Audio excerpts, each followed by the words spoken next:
Waalaikumsalam warahmatullahi wabarakatuh. Berdirinya saya di sini, saya ingin menjelaskan sedikit. Berdiri juga atau meneruskan pembahasan dari saudara Sauki tentang SPP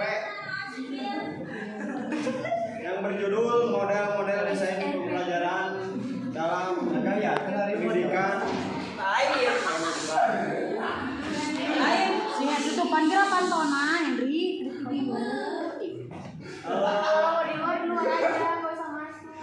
Ada beberapa tokoh yang menjelaskan tentang pengertian desain pembelajaran. Ada sekitar 5 tokoh. Yang pertama dari tokoh Reglut mendefinisikan desain pembelajaran dalam kisi-kisi dari penerapan teori belajar dan pembelajaran untuk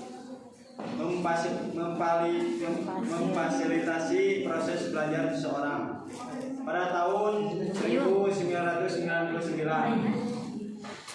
Yang kedua dari desain pembelajaran ada dari tokoh Rothwell atau Gajanas. Ia merumuskan desain pembelajaran terkait dengan peningkatan mutu kinerja seseorang dan pengaruhnya tinggi bagi organisasi.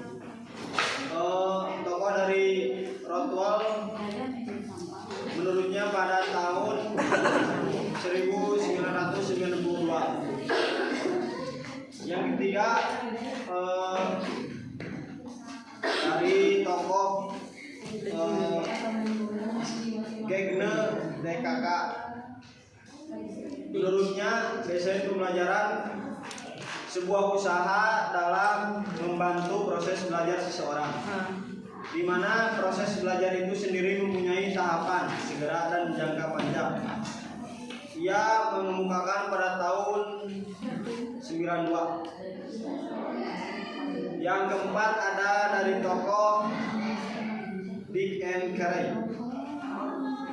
Ia mendefinisikan desain pembelajaran adalah mencakup seluruh proses yang dilaksanakan pada pendekatan sistem yang terdiri dari analisis, desain, pengembangan, implementasi, dan serta evaluasi. Ia mengemukakan pada tahun 92 juga.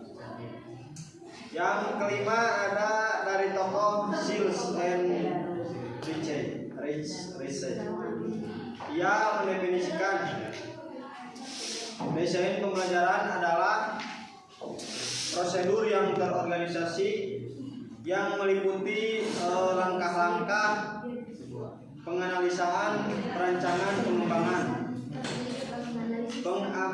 pengaplikasian serta penilaian pengembangan pada tahun 1994. Dari beberapa definisi di atas dapat dilihat bahwa terdapat aspek kesamaan antara kelima tokoh tersebut. Kesamaannya dapat dijabarkan bahwa desain pembelajaran merupakan prosedur kerja yang digunakan dalam proses pembelajaran agar pembelajaran dapat dilaksanakan secara baik dan menghasilkan output atau keluar yang baik.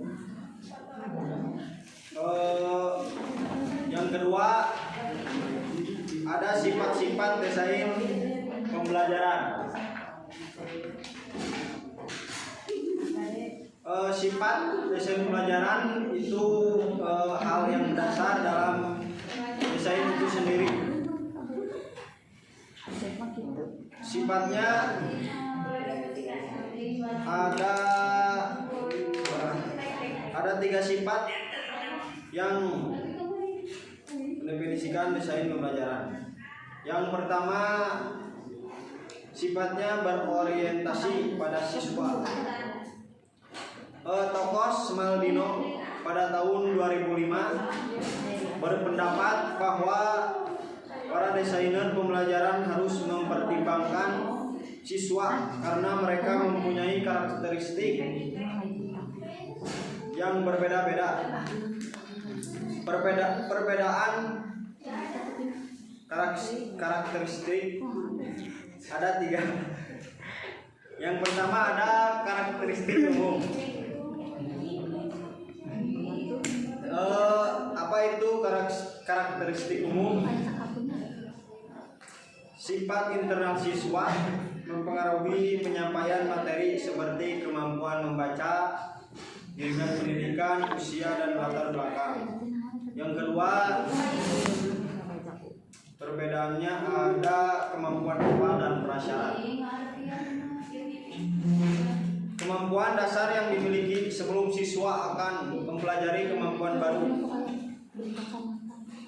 Jika kurang, kemampuan awal ini sebenarnya yang menjadi mata rantai penguasaan isi atau materi dan menjadi penghambat bagi proses belajarnya itu sendiri.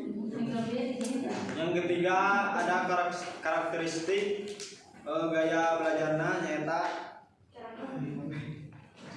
merupakan berbagai aspek psikolog yang berdampak terhadap penguasaan kemampuan dan kompetensi. Ada motivasi, kepercayaan diri, tipe belajar.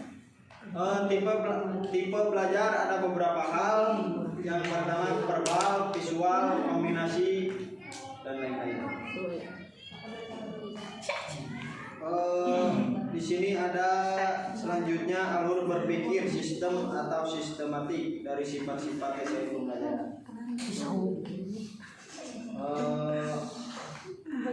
Konsep sistem atau pendekatan sistem diterapkan secara optimal dalam desain pembelajaran sebagai kerangka berpikirnya. Sistem sebagai rangkaian komponen dan masing-masing fungsi yang berbeda-beda. Yang ketiga yaitu ada empiris dan berulang dari sifat-sifat desain pembelajaran.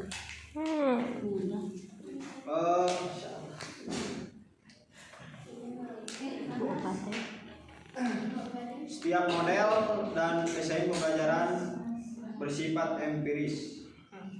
Model apapun yang diajukan oleh pakar telah melalui hasil kajian, teori serta serangkaian uji coba yang mereka lakukan sendiri sebelum dipublikasikan.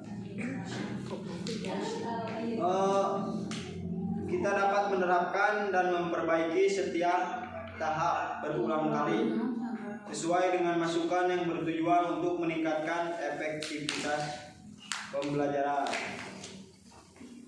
Selanjutnya dari model desain pembelajaran. Di sini ada perbedaan model-model desain pembelajaran dalam pendidikan agama Islam. Yang pertama ada model pembelajaran menurut Reich. Menurutnya berorientasi pada rancangan sistem dengan sasaran guru. Karena guru yang akan bekerja sebagai perancang kegiatan instruksional dan yang akan menjadi tim pengembang instruksional. Yang kedua, perbedaannya ada model pembelajaran dari tokoh Bella Haji Banati. Ia mengemukakan bahwa model yang dikembangkan ini berorientasi pada hasil pembelajaran. Sedangkan pendekatan yang digunakan adalah pendekatan sistem. Yang ketiga, di sini ada metode pembelajaran